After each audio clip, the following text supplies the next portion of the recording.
जय श्री श्री जगन्नाथ बलदेव सुभद्रा मैया की।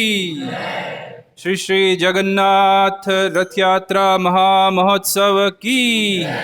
गौर प्रेमानंदे। नमो विष्णुपादाय कृष्ण प्रेष्ठाय भूतले श्रीमते भक्ति विकास स्वामी नमो विष्णुपादाय कृष्ण प्रेष्ठाय भूतले श्रीमते भक्ति वेदांत स्वामी नामिने। नमस्ते सारस्वते देवे गौरवाणी प्रचारिणे निर्विशेष शून्यवादी पाश्चात्य देशतारिणे श्री कृष्ण चैतन्य प्रभु नित्यानंद श्री अद्वैत गदाधर श्रीवासादि गौर भक्त वृंदा। हरे कृष्णा कृष्णा कृष्णा हरे हरे, हरे राम राम राम हरे हरे। हरे कृष्णा।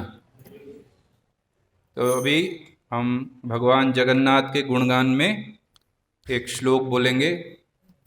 वो भी बहुत सरल है, लिखा और नहीं है उधर कुछ भी, केवल आपको सुन के दोहराना पड़ेगा, ठीक है। नीलाचल निवासाय नित्याय परमात्मने बलभद्र सुभद्राभ्यां जगन्नाथाय ते नमः।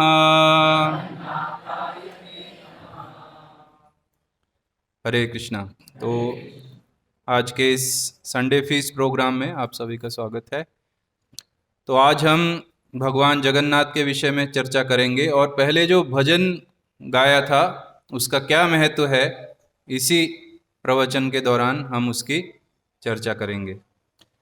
तो आज आषाढ़ जो मास है, आषाढ़ मास, तो उसके कृष्ण पक्ष का आज द्वितीया, ये आज की तिथि है।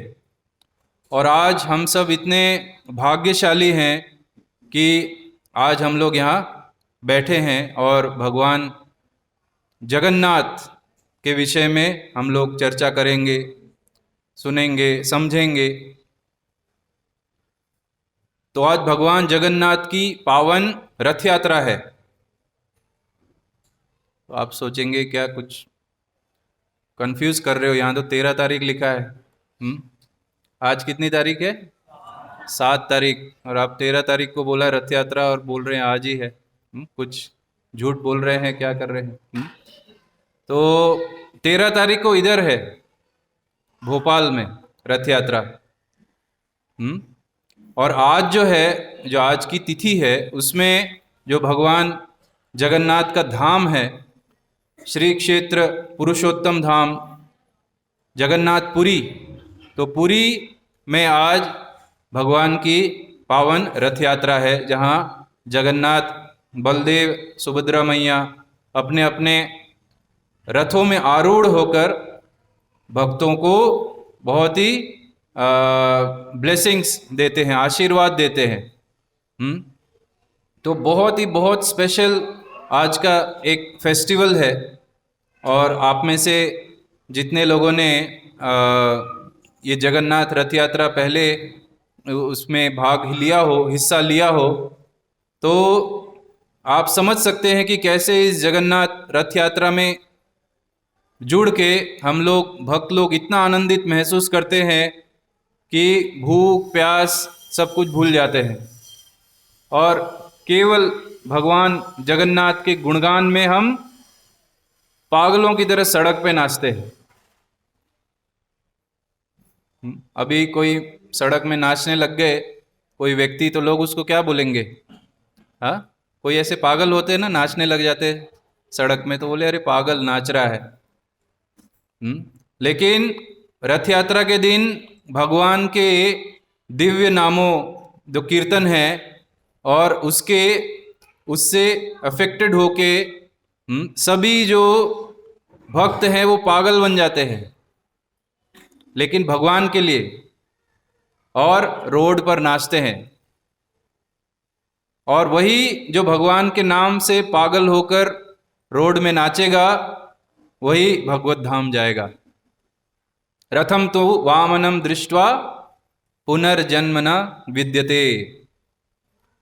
जो एक बार रथ में आरूढ़ जो भगवान जगन्नाथ हैं, बलभद्र हैं, सुभद्रा मैया हैं, उनका एक बार जो दर्शन कर लेता है, उनके नाम का कीर्तन करता है, उनका गुणगान करता है, तो उसका इस सड़ी हुई भौतिक जगत में पुनर्आगमन नहीं होता, जो कि हम सबके जीवन का ध्येय है, लेकिन हम उसे भूल चुके हैं। तो इसीलिए भगवान जगन्नाथ इतने दयालु हैं। जगन्नाथ वो पूरे जगत के स्वामी हैं। इसका अर्थ यही हुआ ना, इसका जो शाब्दिक अर्थ है, लिटरल मीनिंग है जगन्नाथ, जगत के नाथ। तो इस जगत की सभी वस्तु उन्हीं की संपत्ति है, वो जगत के नाथ है, जगन्नाथ। तो कोई हमारा नाथ है, कोई हमारा स्वामी है, तो हम उनके क्या हुए? हम उनके दास, चाकर, नौकर। लेकिन ये बात जो है, जो कहने में उतनी सरल है, तो वो हम भूल चुके हैं। हमारा जो वास्तविक स्वरूप है, जो जीव का, जो हम सब जो जीव हैं, स्पेशली यहाँ बैठे हुए हैं और इतने भाग्यशाली हैं कि हम लोग को ये कथा सुनने का अवसर भी मिला है, भगवान का सानिध्य प्राप्त करने का। तो इसका पूरा लाभ उठाना चाहिए। नहीं तो आज संडे है ना, आज संडे है, तो कितने लोग इधर होंगे? 100, 150, 200 लोग बैठे होंगे। और पूरे भोपाल में बाकी जगह लोग, कितने लोग आज इंद्रिय तृप्ति में बुरी तरह लिप्त होंगे। संडे को छुट्टी होती है। संडे मतलब हॉलीडे, मतलब फन डे। आज ही का दिन आनंद करो। लोग तो इंतज़ार करते हैं सैटरडे, संडे, ये सब का, कि हम आनंद करें। लेकिन भगवान की लीला देखिए कि कितना सौभाग्य है कि हम सब यहाँ बैठ के आज भगवान जगन्नाथ की जो लीला है उसके ऊपर चर्चा कर रहे हैं। तो इसलिए ये चर्चा के द्वारा ही हम अपना स्वरूप समझ सकते हैं, जो कि भगवान जगन्नाथ हम सबसे चाहते हैं कि हम जो जीव हैं वो अपना जो भूला हुआ स्वरूप है, स्वरूप मतलब अपनी आइडेंटिटी, हमारा जो वास्तविक स्वरूप क्या है, आइडेंटिटी क्या है, वो हम भूल चुके हैं। अभी मैं आप में से किसी को भी इधर खड़ा कर दूं और अपने बारे में बताने के लिए बोलूं, तो आप अपना नाम बताएंगे, हाँ, अपने पिता का नाम, माता का नाम, आप किधर रहते हैं भोपाल में, और अभी आप क्या कर रहे हैं, और आपकी पूरी हिस्ट्री आप बता देंगे। तो यही हमारी पहचान है ना, आइडेंटिटी ये। और या तो बताएंगे नहीं, आपका आधार कार्ड निकाल के मेरे को दिखा देंगे कि इतना मेहनत कौन करे, ये देखो, ये मेरा नाम है राजेश मिश्रा, और मैं इधर भोपाल में रहता हूँ, और ये मेरी एज है, ये मेरी डेट ऑफ बर्थ है। तो ये होगी हमारी आइडेंटिटी। तो ये क्या हमारी वास्तविक आइडेंटिटी है क्या? जब हम माँ के गर्भ से पैदा हुए थे तो वो राजेश मिश्रा बन के पैदा हुआ था, स्टैंप लग गया था। और प्रश्न ये होना चाहिए कि जब माँ के गर्भ में थे तो उससे पहले किधर थे? किसी को हम पूछे तुम्हारी आयु कितनी है, बोलेंगे मेरी आयु 25 वर्ष है। तो अगर मैं पूछूं कि 25 वर्ष पहले तुम कहाँ थे, 26 वर्ष पहले, तो क्या उत्तर होगा? निरुत्तर हो जाएंगे हम। क्यों? क्योंकि हमें इस विषय में कोई जानकारी ही नहीं, क्योंकि इस विषय में कोई चर्चा ही नहीं होती है।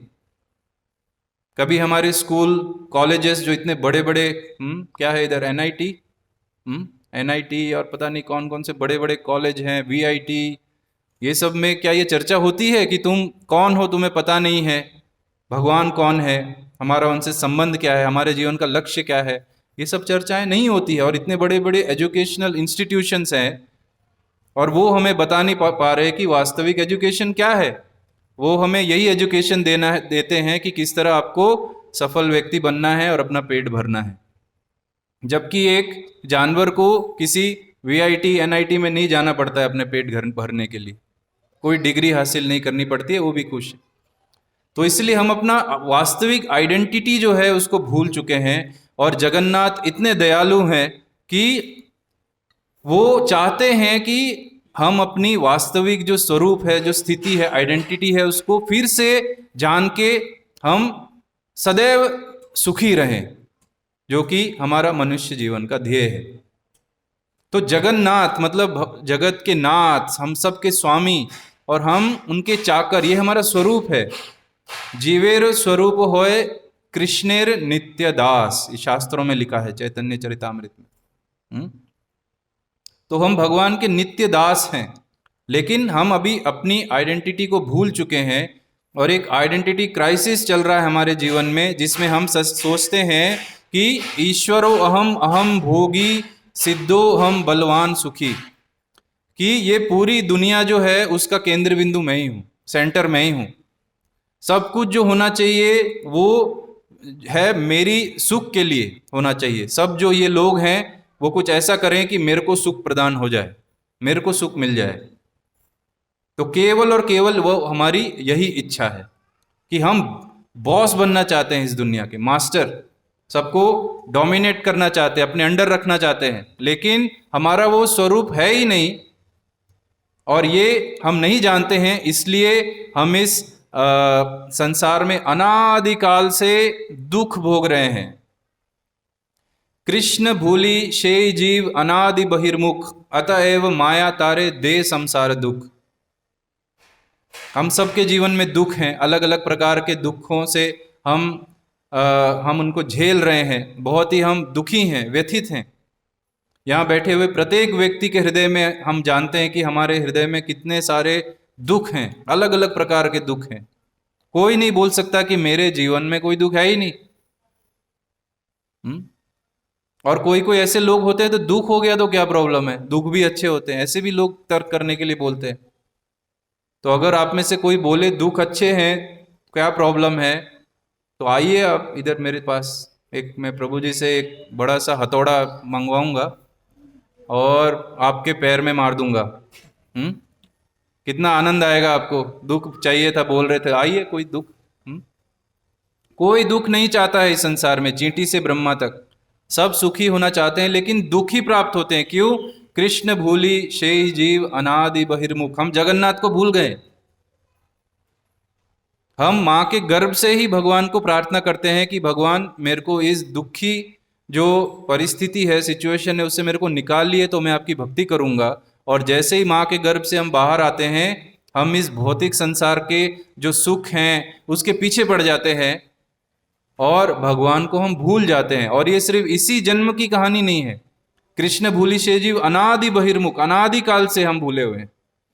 अतएव माया तारे दे संसार दुख। तो हमारे सभी जो दुख हैं, आपका प्रश्न भी हो सकता है क्लास के बाद, मेरे जीवन में इतने दुख क्यों हैं, तो अलग अलग आपको उसका कारण लग सकता है कि उसने ठीक से काम नहीं किया, अरे उसने धोखा दे दिया मुझे, अरे वो मुझे छोड़ के चला गया। ये सब हमारे कारण हो सकते हैं, लेकिन जो वास्तविक कारण है हमारे दुख का क्या है?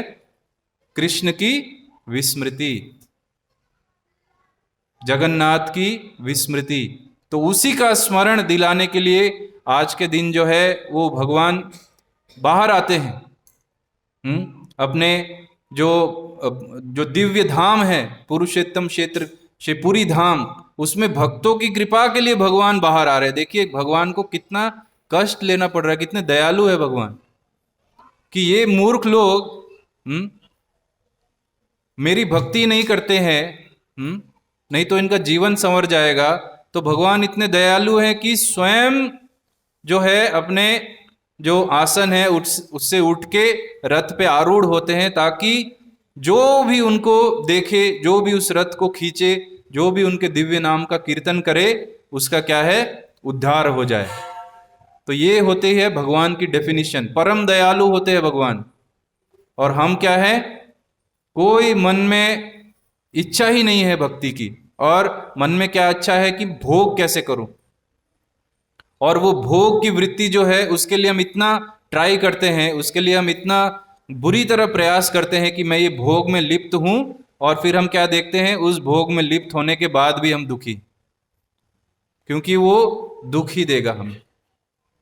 तो इसलिए भगवान जगन्नाथ की दया जो है वो हमें समझनी चाहिए। लेकिन हमारा जो विश्वास है वो दुर्भाग्यवश आचार्यों पे, जो बड़े बड़े हमारे महान आचार्य हुए, रामानुजाचार्य, मध्वाचार्य, तो इतने सारे, यामुनाचार्य, और जो हाल ही के जो आचार्य हमारे, जो पूर्ववर्ती आचार्य श्रील भक्ति विनोद ठाकुर, भक्ति सिद्धांत सरस्वती ठाकुर, श्रील प्रभुपाद जो इस्कॉन के संस्थापक आचार्य हैं, इनकी जो टीचिंग्स हैं, इनके निर्देश को हम नहीं मानते हैं। हमारा विश्वास किस पे है? हमारा विश्वास है विज्ञान पे। आजकल सब भी, जो भी कुछ होता है उसको हम विज्ञान के चक्षु से देखना चाहते हैं। हमारे लिए वैज्ञानिक ने जो बोल दिया वही तथ्य है, फैक्ट है। और ये साधु लोग जो बोल रहे हैं, ये लोग तो कुछ मोरल स्टोरीज बता रहे हैं, टाइम पास कर रहे हैं। चलो हमारा भी थोड़ा टाइम पास हो जा रहा है, अच्छा थोड़ी संडे को मंदिर में बैठे हैं, थोड़ी पुण्य मिलेगा, थोड़ा सुन लेंगे। ये सब तो इंग्लिश वर्ड है, इसके लिए यूज होता है माइथोलॉजी, मिथ का मतलब कि एक केवल एक कल्पना है। कौन जगन्नाथ? किसने, तुमने देखा है जगन्नाथ? बोल रहे हो कौन जगन्नाथ? कौन? कोई नहीं है। कौन राम कृष्ण? किसने देखा है? तो हम सब की पूरी जो धारणा है, पूरा जो फेथ है, विश्वास है, वो क्या साइंटिस्ट पे बन गया है, विज्ञान में। और हम इतने अंधे हो चुके हैं उस फेथ के पीछे, उस विश्वास के पीछे, कि हम में सोचने समझने की और जो तर्क शक्ति है वो भी जीरो हो गई, शून्य हो गई। आप लोग में से बहुत लोगों ने विज्ञान पढ़ा होगा, और बहुत लड़के, स्टूडेंट्स, लड़कियां, आप सब विज्ञान के स्टूडेंट्स होंगे। तो हमें बहुत कुछ ऐसा विज्ञान में एक तथ्य की तरह पढ़ाया जाता है, मतलब एक फैक्ट की तरह कि ये हुआ। उनमें से दो बहुत महत्वपूर्ण जो थ्योरीज हैं, एक होती है, उसको बोलते हैं एवोल्यूशन। एवोल्यूशन मतलब मनुष्य आया किस तरह। और हम साइंस की पुस्तक उठाते हैं 8, 9, 10 की, उसमें देखते हैं कि एक टेढ़ा सा बंदर धीरे धीरे सीधा होता होता होता लास्ट में एक खड़ा आदमी बन गया। तो इस तरह मनुष्य आया, किस तरह से? बंदर से। और वो अपने एग्जाम में बायोलॉजी पीएचडी में लिख रहे हैं, बंदर से आए हम, इस तरह आए हैं। और आपको 100 आउट ऑफ 100 मिलता है, और आप सोचते हैं ये मेरी जीवन की उपलब्धि है कि मेरे को बायोलॉजी में 100 आउट ऑफ 100 मिल गए। और वो भोपाल के जो सिटी में है, बड़े बड़े फोटो लगते हैं ना, जिसके 100 आउट ऑफ 100 आए हैं, ये छात्र फर्स्ट आया है, वो छात्र सेकंड, तो वो देखो मेरा बच्चा फर्स्ट आया है, वो देखो सेकंड आया है, लेकिन जानकारी जीरो है। बंदर से मनुष्य आते हुए कौन देख रहा है आजकल? कोई एक हाथ खड़ा कीजिए। एक भी इंसिडेंट किसी ने देखा है? किसी न्यूज में सुना है आज इस बंदर ने एक बहुत ही सुंदर बेबी को, मनुष्य को जन्म दिया, ताजा खबर, ब्रेकिंग न्यूज? किसने सुना है, देखा है? तो क्यों हमारा विश्वास है उसमें? बंद आंखों से क्यों हम साइंस पे विश्वास करते हैं, जबकि ऐसी कोई घटना हो ही नहीं सकती है, और हम सोचते हैं कि यही है।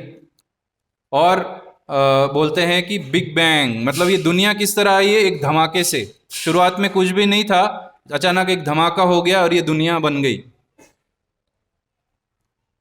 इसमें हमारा गूढ़ विश्वास है, साइंटिस्ट बड़े बड़े, कि ये दुनिया इससे आई है। तो एक बच्चे को भी अगर मैं पूछूं कि, या किसी को भी, आपको ही पूछूं कि आपको अपने सपनों का घर बनाना है, सब लोग पूरा जीवन मेहनत करते हैं ना घर बनाने के लिए, तो मैं बोल रहा हूं कि उतना मेहनत करने का जरूरत ही नहीं है। बहुत ही सिंपल है घर बनाने का टेक्निक। ये आज एक सीक्रेट शेयर कर रहा हूं आपके साथ, तो आप भी इसको पालन कीजिए, आपका एक सपनों का घर बन जाएगा। आप बहुत सारा ईंट ले आइए, ईंट, बहुत सारे ईंट ले आके जहां आपको घर बनाना है वहां रख दीजिए। बहुत सारा सीमेंट लाके वहां रख दीजिए। बहुत सारे उधर सरिये रख दीजिए, बहुत सारा कंक्रीट रख दीजिए, पेंट रख दीजिए। और क्या लगता है घर बनाने? अंदर इलेक्ट्रिसिटी लगती है, तो बहुत सारे स्विच बोर्ड वो सब रख दीजिए। फिर घर के अंदर चेयर वेयर भी लगेंगे, तो चेयर, फर्नीचर वो सब रख दीजिए। फ्रिज रख दीजिए, वॉशिंग मशीन रख दीजिए। ढेर बोल रहा हूँ, ऐसे ढेर बना दीजिए बड़ा सा। जो कुछ भी आपको एक घर बनाने के लिए चाहिए वो आप रख दीजिए। 2 दिन में घर बनाने का मैं टेक्निक बता रहा हूं आपको। फिर उसके नीचे एक डायनामाइट रख दीजिए। डायनामाइट पता है ना सबको क्या होता है, जिससे धमाके करते हैं बड़े बड़े। तो वो ढेर के नीचे आप डायनामाइट रख दीजिए और उसमें एक बड़ा सा धमाका कर दीजिए। और फिर आप देखेंगे आपके सपनों का ड्रीम होम आपके सामने है। सुंदर सा बड़ा सा 2 स्टोरी का बिल्डिंग, अच्छे से पेंट रखा था आपने उधर, इसलिए पेंट भी हो गया अपने आप। और स्विच बोर्ड रखे थे तो इलेक्ट्रिसिटी भी हर जगह लग गई, जहां जहां मेरे को इलेक्ट्रिसिटी, पंखे चाहिए थे पंखे लग गए, एसी सब कुछ। फर्नीचर भी अपनी अपनी जगह पे जहां आपको चाहिए था वो लग गया। सिंपल है ना, कितना सरल है घर बनाना। क्या आप मेरी इस एडवाइस को मानेंगे? मना क्यों कर रहे हैं? इतनी अच्छी एडवाइस दी, विज्ञान बोल रहा है ये, मैं नहीं बोल रहा, ये विज्ञान बोल रहा है कि धरती इस तरह बनी है कि धमाका हुआ तो सब एक एग्जैक्टली एक दूसरे पे इतनी व्यवस्थित रूप से सृष्टि बन गई कि सूर्य हमसे उतना ही दूर है कि जिस तरह की उसकी किरणें हमको आती रहे, हमको अच्छा सा हमें आनंद आता है। ऐसा नहीं कि हम जल जा रहे हैं या हम ठंड से मर रहे हैं। ऐसा धमाका, ऐसी सब अरेंजमेंट हुई। चंद्रमा उतना दूर है, पृथ्वी से सारे ग्रह उतना दूर हैं। ये महासागर को ऐसे बन गए कि उनमें नदियां आती रहती हैं, लेकिन वो सागर उठ के आज सबको डुबो नहीं रहे हैं, उसका लेवल उतना ही है। तो एक धमाके से जब इतना सब हो सकता है तो हमारा घर क्यों नहीं बन सकता? कोई भी लॉजिक है इस बात में? लेकिन हमारा फेथ, हमारा विश्वास, साइंस, विज्ञान, वैज्ञानिक हूं। और आपको ये सुन के आश्चर्य नहीं होना चाहिए कि जो अब हम स्कूल में पढ़ते हैं, ये बिग बैंग और ये जो भी मैंने बोला एवोल्यूशन, विदेश में कई सारी यूनिवर्सिटीज में ये बैंड है, बैंड मतलब हम नहीं पढ़ा सकते ये थ्योरीज। तो ये सब थ्योरीज की बात क्यों कर रहा हूं? क्योंकि ये क्या है, मनुष्य को एथिस्ट मतलब एक नास्तिक बनाते हैं, नास्तिक। जब हमें लगेगा ही नहीं कि सृष्टि को भगवान ने बनाया है, जगत के नाथ ने बनाया है इस जगत को, जगत के कोई नाथ भी हैं, और सब कुछ अपने आप आ रहा है, अपने आप हो रहा है, तो कोई क्यों भगवान के विषय में सोचेगा? तो और जिसके मन में जो आएगा वो करेगा, पाप पुण्य का कोई क्वेश्चन ही नहीं होगा, क्योंकि भगवान पिक्चर में नहीं है, तो अभी मैं जो चाहे वो कर सकता हूं। तो इसीलिए इस संसार में इतनी सारी गड़बड़ हो रही है। क्योंकि हमारा पूरा जो शिक्षा प्रणाली जो भी है, पूरा ये नास्तिकता पे बेस्ड है। तो इसीलिए हम जगन्नाथ से दूर दूर दूर होते जा रहे हैं। लेकिन एक बुद्धिमान व्यक्ति भी ये प्रश्न पूछेगा कि इतनी सुंदर ये जो आप पेंटिंग देख रहे हैं दीवारों पे लगी है, तो सबसे पहले प्रश्न आता होगा किसने बनाई इतनी सुंदर पेंटिंग? कोई भी फोटो हम देखेंगे, क्या बोलेंगे, किसने बनाया इतना सुंदर पेंटिंग? वो बच्ची बोलेगी मैंने बनाया पापा, ओह बहुत सुंदर है, बहुत सुंदर। तो इस जगत को जो हम सोचते ही नहीं है कि किसने बनाया होगा, बन गया जगत के, या बन गया भी, हम कुछ सोचते ही नहीं है इस विषय में। सोचते क्यों नहीं है? क्योंकि पूरा समय हमारा इंद्रिय तृप्ति में जा रहा है। किस तरह परिवार का पालन पोषण करूं, किस तरह अपनी इंद्रियों का भोग करूं, किस तरह उनकी इंद्रियों का भी भोग करवाऊं, उसके लिए हम पूरा जीवन मेहनत कर रहे हैं, इधर से उधर भाग रहे हैं, पैसे कमा रहे हैं और सोच रहे हैं ये मेरे को सुख देगा। वो पैसे खर्च करके जो सुख प्राप्त करने की चीजें लेते हैं वो भी सुख नहीं दे रही, कोई सेटिस्फाइड ही नहीं है, संतुष्टि नहीं। इतना सब कुछ कर रहे हैं, एक व्यक्ति मेहनत करता है, ना तो वो बीवी को संतुष्ट कर पाता है, ना तो अपने बच्चों को संतुष्ट कर पाता है, इसलिए खुद भी असंतुष्ट रहता है। तो गलत चीज के पीछे भाग रहे हैं हम। तो इसीलिए जगन्नाथ जी की भक्ति क्यों इंपॉर्टेंट है, क्योंकि, और ये रथ यात्रा क्यों इंपॉर्टेंट है, क्योंकि ये जब ये रथ यात्रा निकलती है अलग अलग शहरों से, अलग अलग प्रांतों से, तो हम देखेंगे कि लोग पूरे उल्लास से भर जाते हैं, चाहे वो नास्तिक हो, आस्तिक हो, कोई भी हो। लोगों के अपने आप लोग देखना नाचने भी लग जाते हैं, कौन व्यक्ति पता नहीं हमें आके नाचने लग जाते हैं। तो क्या उनको वो अंदर से इंस्पायर करता है कि मैं अभी भगवान के कीर्तन में नाचूं? तो ये जगन्नाथ की कृपा है कि आस्तिक हो, नास्तिक हो, कोई भी हो, भगवान की इतनी कृपा है कि जो उनको नहीं भी मानता उसको भी भगवान हेल्प करते हैं। किस तरह? जैसे जो जठर अग्नि होती है ना, जैसे हम कुछ खाते हैं उसको पचाने के लिए जो जठर अग्नि है, तो उसको बोलते हैं वैश्वानर।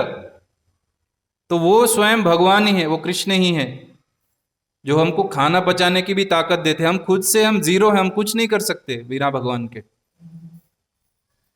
तो और ये नास्तिक लोग जो बोलते भगवान नहीं, ये है वो है, उनको भी भगवान हेल्प कर रहे, इतने दयालु हैं जगत के नाथ जगन्नाथ। तो इसलिए हमें समझना चाहिए कि ये जो हमारी बचपन से जो हमारी जो सोच जो हमको दी गई है, समाज द्वारा, इसके द्वारा, उसके द्वारा, जिससे हम भगवान को और कैसे भूलें, वही हमारे आसपास वो सब है।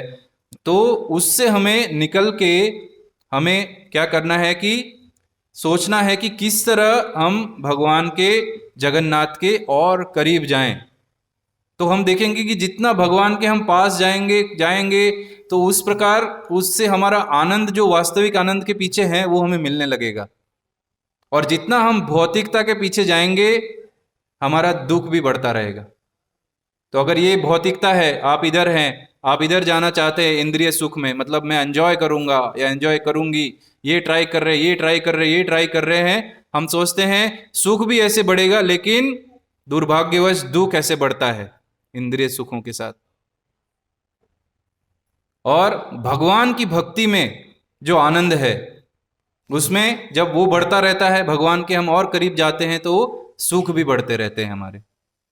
ये आप ट्राई करके देखिए, बिना ट्राई किए यहाँ से सुन के अभी प्रवचन 1 बजे आप प्रसाद लेके चले जाएंगे, घर में जाके या उससे पहले यहीं मोबाइल ऑन करेंगे, सब भूल जाएंगे आप। लेकिन यदि हम इसे ट्राई करें, स्वयं अनुभव करें, भक्ति करें, तो हमें इसका आस्वादन अवश्य प्राप्त होगा। और जब कोई भक्त भगवान से अत्यधिक स्नेह करता है, अत्यधिक प्रेम करता है, उनकी भक्ति करता है, तो एक समय ऐसा आता है कि भगवान उससे रेसिप्रोकेट करने लग जाते हैं, मतलब भगवान भी उससे आदान प्रदान करने लग जाते हैं। तो जगन्नाथ की ऐसी कई लीलाएं हैं जिनमें वो अपने भक्तों के साथ लीलाओं में आदान प्रदान कर रहे हैं। तो बहुत ही अच्छी अच्छी पुस्तक हैं इधर, जैसे जय जगन्नाथ, उसमें कई कई भगवान की लीलाएं दे रखी हैं।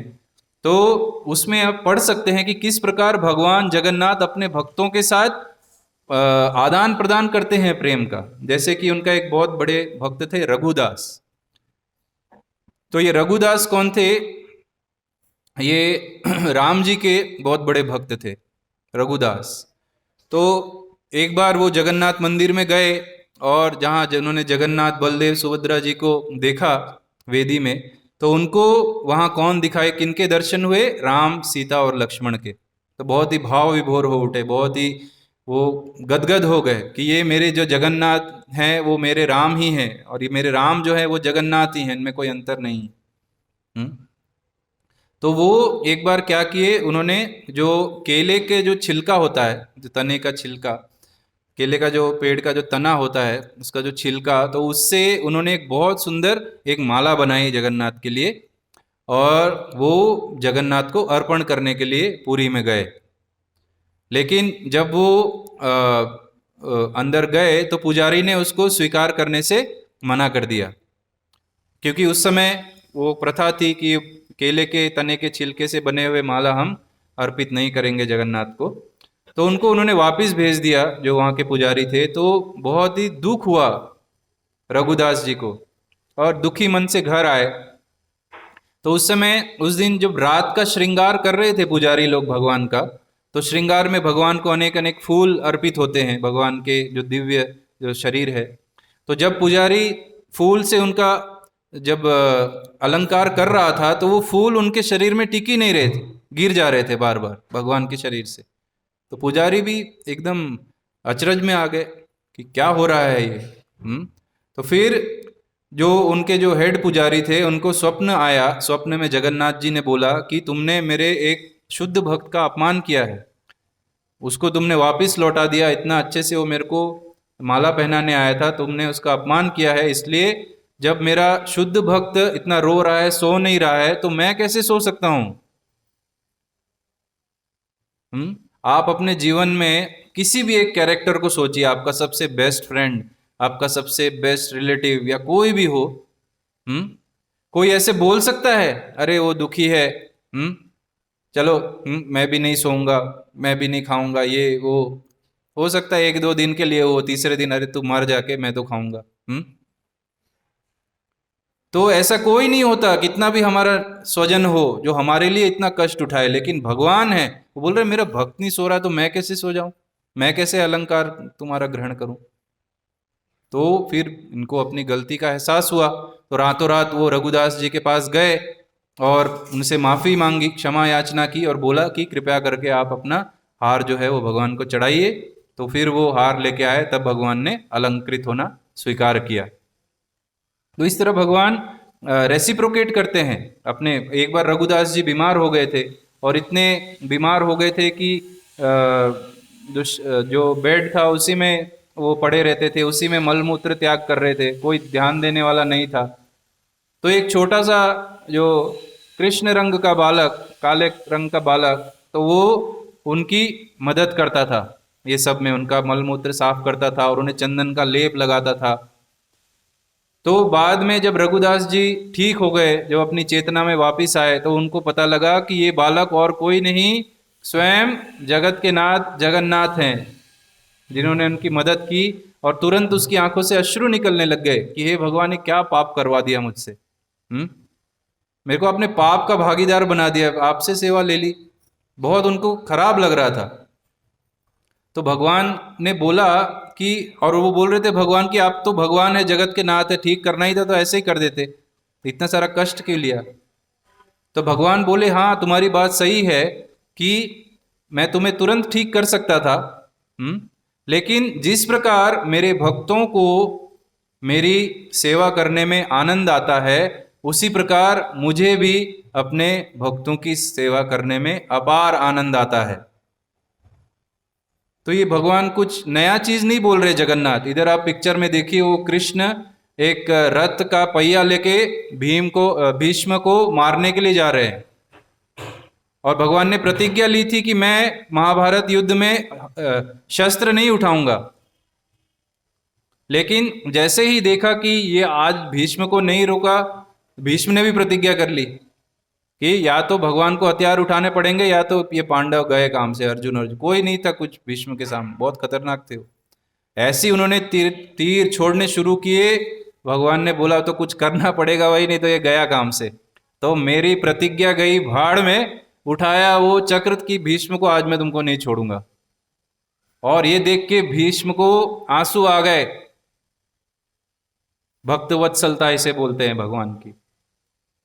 तो भगवान जो है वो कितने भक्तवत्सल हैं कि मेरी प्रतिज्ञा के कोई मूल्य नहीं है, मेरे भक्त की मेरे को रक्षा करनी। तो उसी तरह रघुदास जी के साथ उन्होंने किया कि मेरे को इसका सेवा करना है बस। भक्तों की सेवा इस तरह करते हैं भगवान। और एक बार तो क्या है, रघुदास जी के साथ भगवान प्लानिंग किया एक कटहल चुराने की, कि चलो आज एक हम कटहल चुराएंगे राजा के गार्डन से। तो रघुदास जी बोले अरे क्या बात कर रहे हैं भगवान, कटहल चाहिए तो मैं आपको लाके दे देता हूँ, बढ़िया सा भोग लगाता हूँ, आप क्या बोलते। नहीं नहीं, जो ऐसे खाने में मजा नहीं, जो चुरा के खाने में मजा है। भगवान बोलते थे वो बचपन में यशोदा मैया मेरे को बहुत कुछ देती थी, तो मजा नहीं आता था माखन, लेकिन वो जो दूसरे गोपियों के घर से मैं चुरा के खाता था, उसका टेस्ट बहुत अच्छा लगता था। तो वही कुछ आनंद करने का मन कर रहा है आज। चलो, और क्या प्लानिंग कर रहे हैं दोनों भगवान और भक्त, कि आज हम राजा के गार्डन से कटहल चुराएंगे। तो वो बोला चलो भक्त है, चलिए भगवान जो आपकी इच्छा। तो पहुंच गए छुपते छुपाते गार्डन में, और भगवान बोले चलो ऊपर चढ़ो और तुम कटहल को तोड़ के नीचे मेरे को दो, मैं कैच कर लूँगा, मैं वेट कर रहा हूँ इधर, इंतज़ार कर रहा हूँ। तो एकदम शांति से, किसी को खबर ना हो। तो रघुदास जी आदेश मानते हुए चढ़ गए ऊपर, एक पका सा कटहल देखा और कटहल को तोड़ा, और भगवान को बोला भगवान आप जगन्नाथ जी रेडी है ना, मैं फेंकने वाला हूँ कैच के लिए। बोले हाँ हाँ फेंको, मैं एकदम रेडी हूँ। और उन्होंने कटहल फेंका और धड़ाम से आवाज आई कटहल के फूटने की। भगवान गायब उधर से जगन्नाथ जी गायब, फूट लिए उधर से। और रघुदास की हालत खराब, अरे ये क्या हो गया भाई, अभी तो कैच करने के लिए बोल रहे थे, गायब हो गए। और वो आवाज इतना, जो कटहल आपको पता होगा बड़ा हो, कहीं ऐसे रखिए फोड़िए, कितना जोर से आवाज हो। और शांति रात की, और वो आवाज सुन के वो चौकीदार आ गया, अरे क्या हो रहा है, क्या हो रहा है। देखा नीचे, अरे कटहल बिखरा पड़ा है, इतनी आवाज क्या हुई, कौन है इधर, कोई दिख नहीं रहा है। फिर अचानक ऊपर देखा तो रघुदास जी बैठे क्या करेंगे वो, हाँ, सरल से भक्त हैं। तो राजा को बुला के ले आया, या रघुदास हमारे गार्डन से कटहल चुरा रहा है। तो राजा, उस समय राजा भी बहुत सामान्य व्यक्ति थे और वैष्णवों का बहुत सम्मान करते थे। तो उन्होंने रघुदास जी को देखा, सबसे पहले तो उन्होंने नीचे उतारा कि अरे इतना डरे हुए हैं, उनको नीचे उतारा और बोला कि आप अगर मेरे से मांग लेते तो मैं अपने हाथ से आपको बढ़िया से बढ़िया आपका कटहल भिजवाता प्रभु। तो हे प्रभु, आप क्यों ये क्या है, समझ में नहीं आ रहा, चुराने के लिए क्यों आ गए। तो फिर उन्होंने सारी स्टोरी बताई कि कैसे चीटिंग कर दिया जगन्नाथ ने मेरे को बोल रहे थे कटहल चुराने चलते हैं, मैं कैच करूंगा, और अचानक फुट ली, उधर से भाग गए तो सब हंसने लग गए आमोद, क्योंकि उनको पता था वो सब भगवान के भक्त ही हैं। तो ऐसे भगवान रेसिप्रोकेट करते हैं अपने भक्तों के साथ। तो ये है भगवान और उनके भक्तों के बीच का आदान प्रदान। तो जिसका जो सुख है उसकी हम कल्पना भी नहीं कर सकते। तो ये जगन्नाथ की कृपा है। और एक चीज है जगन्नाथ, जगन्नाथ मतलब जगत के नाथ। तो अभी तो हम देखते हैं कि पहले पहले केवल पुरी में ही रथ यात्रा होती थी। बहुत पहले मेरे को याद है, बचपन में एक ही जब चैनल हुआ करता था, दूरदर्शन। तो दूरदर्शन चैनल आज के दिन जब लगाते थे तो एक जगह पुरी में दिखाते थे रथ यात्रा हो रही है, कुछ कमेंट्री चल रही है, कोई कुछ बोल रहा है। तो हमें बड़ा बोरिंग लगता था, हम बंद करके, और कोई चैनल भी नहीं थे, क्या करें, तो फिर चले जाते थे बाहर। तो सिर्फ उधर ही होती थी। तो अगर केवल जगत के नाथ हैं तो भगवान केवल पुरी नाथ तो नहीं है, जगन्नाथ पुरी नाथ, उड़ीसा नाथ। जगत के नाथ मतलब उनकी जो कृपा है वो पूरे विश्व में होनी चाहिए। तो जगन्नाथ को पूरे विश्व में, एक एक देश तक, एक एक कोने तक, एक एक घर तक किसने पहुंचाया, उसका श्रेय जाता है हमारे श्रील AC भक्तिवेदांत स्वामी श्रील प्रभुपाद को। श्रील प्रभुपाद ने केवल 5 वर्ष की आयु में अपनी पहली रथ यात्रा की थी। उन्होंने रथ यात्रा देखी, बहुत अच्छी लगी, पिताजी को बोला मेरे को भी करना है। अभी उड़ीसा बंगाल में आप देखिए, छोटे छोटे बच्चे भी अपना रथ निकालते हैं। तो पिताजी बहुत अच्छे थे, उनको रथ दे दिया बना के सब कुछ। तो उन्होंने अपनी 5 वर्ष की आयु में रथ यात्रा निकाली। और उसके बाद जब वो विदेश गए, प्रचार किया, इस्कॉन की स्थापना की, तो 70 वर्ष की आयु में उन्होंने सबसे पहली Rath Yatra San Francisco, United States of America में की। और उसके बाद तो पूरी जगह रथ यात्रा जो है वो शुरू हो गई। आज आप नाम ले लिए एक ऐसे देश का जहां रथ यात्रा नहीं होती, इवन पाकिस्तान में होती है। हम इमेजिन कर सकते हैं पाकिस्तान में रथ यात्रा। तो जगन्नाथ कौन है, वो जगत के नाथ हैं। तो इसलिए सभी का उनको आशीर्वाद मिले, इसलिए हमारे श्रील प्रभुपाद ने ये जो रथ यात्रा है तो वो दुनिया के हर एक कोने में उन्होंने प्रारंभ की। और आज के दिन दुनिया में बहुत जगह पे ये रथ यात्रा हो रही है और अलग अलग डेट्स में होंगी भी। तो इस तरह दुनिया के सभी लोगों को ये भगवान जगन्नाथ की कृपा मिल रही है। और जगन्नाथ है कौन वास्तव में, जो हमने शुरू में कीर्तन गाया था, तो उसका अर्थ क्या था कि वासुदेव घोष बोले कोरी जोड़ हाथ, जय गौर शई कृष्ण शई जगन्नाथ। मतलब वो जो जगन्नाथ है वो कोई और नहीं, स्वयं कृष्ण ही है। और ये कृष्ण और जगन्नाथ वे कोई और नहीं है। वे कलयुग में किस रूप में आए हैं हमारे सामने, श्री चैतन्य महाप्रभु के नाम पे, श्री चैतन्य महाप्रभु के रूप में वो आए हैं। और इस चैतन्य महाप्रभु का ये जो आंदोलन है जिसके हम मेंबर हैं, तो केवल उन्हीं की वजह से आज हमें पता है कि रथ यात्रा होती भी क्या है, जगन्नाथ कौन है। नहीं तो हमें तो कुछ पता भी नहीं था भक्ति क्या होती है, भगवान की भक्ति कैसे की जाती है। जैसे भगवान ने कहा भगवत गीता में कि आप माम एकम शरणम व्रज, सर्वधर्मान परित्यज्य माम एकम शरणम व्रज, अहम त्वाम सर्व पापेभ्यो मोक्षयिष्यामि मा शुच। सभी प्रकार के आप धर्मों का त्याग करो, मेरी शरण ग्रहण कर लो, मैं आपको सब प्रकार के पापों से छुटकारा दिलाऊंगा। तो वो जो शरणागति लेने के लिए उन्होंने बोला, वो शरणागति सिखाई चैतन्य महाप्रभु ने कि भगवान की शरणागति कैसे ली जाती है।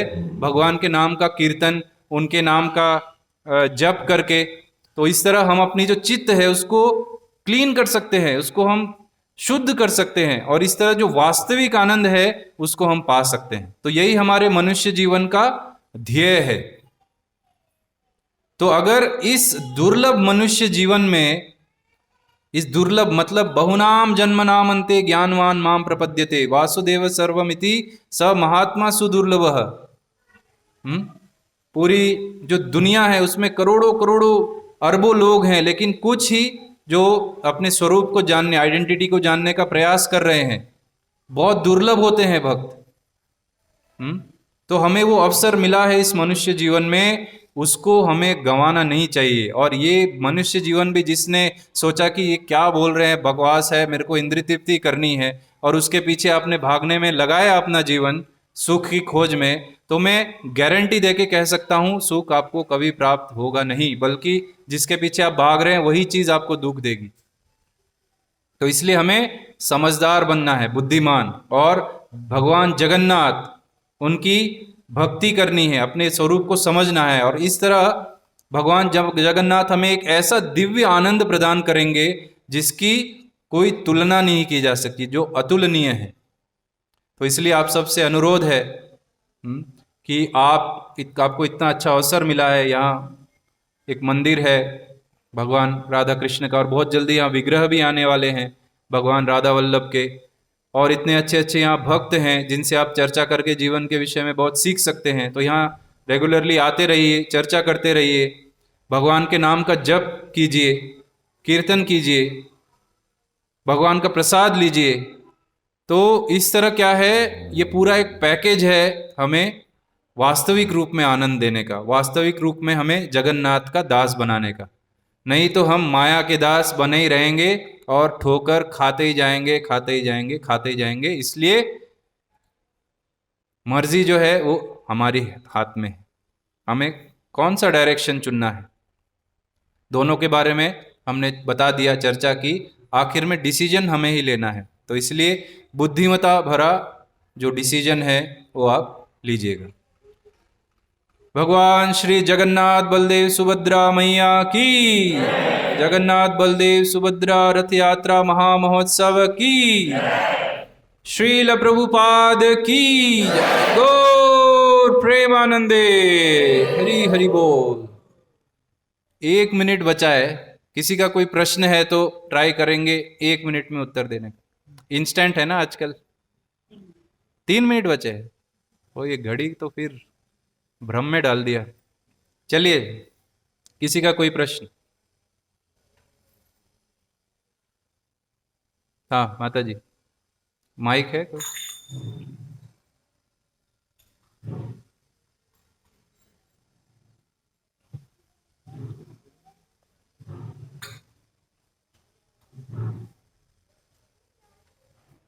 हरे कृष्णा। हरे कृष्णा।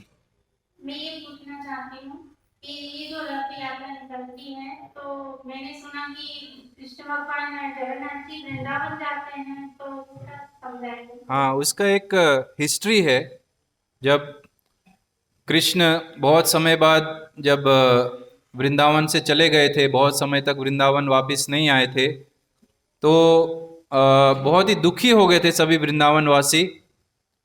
तो वो चाहते थे कृष्ण वापस आए, और ये दुख उनको जीवन का सबसे बड़ा दुख।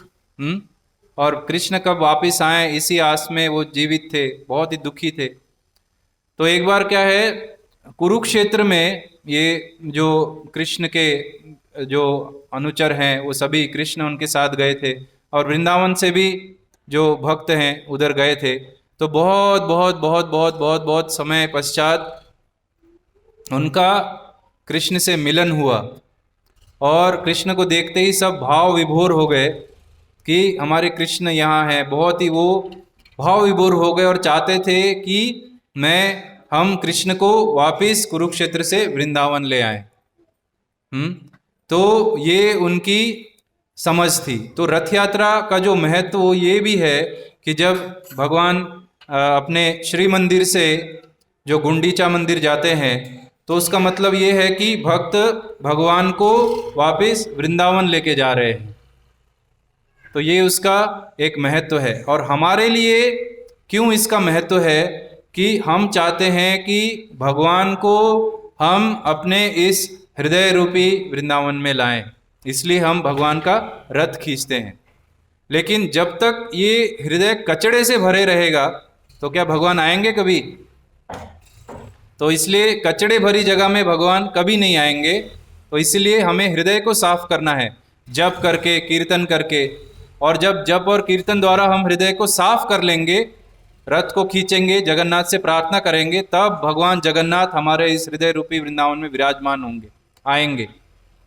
तो इसलिए चेतो दर्पण मार्जनम, हृदय को साफ किए बिना हमारी कोई गति नहीं है। कितना भी हम भक्ति का ढोंग कर ले, यहाँ जाए वहाँ जाए, जब तक हमने भगवान के नाम की माला नहीं की, भगवान के नाम का कीर्तन नहीं किया, भगवान के जो भक्त हैं उनका संग नहीं किया, भगवान का प्रसाद नहीं पाया, और इस भौतिक जगत की जो चमक धमक है उसके पीछे ही हम सोच रहे हैं कि ये सुख है, ये सुख है, हाँ यहाँ मज़ा है, यहाँ आनंद है, उसके पीछे ही अगर हम भागते रहे तो फिर भगवान हमारे हृदय में कभी विराजमान नहीं होंगे।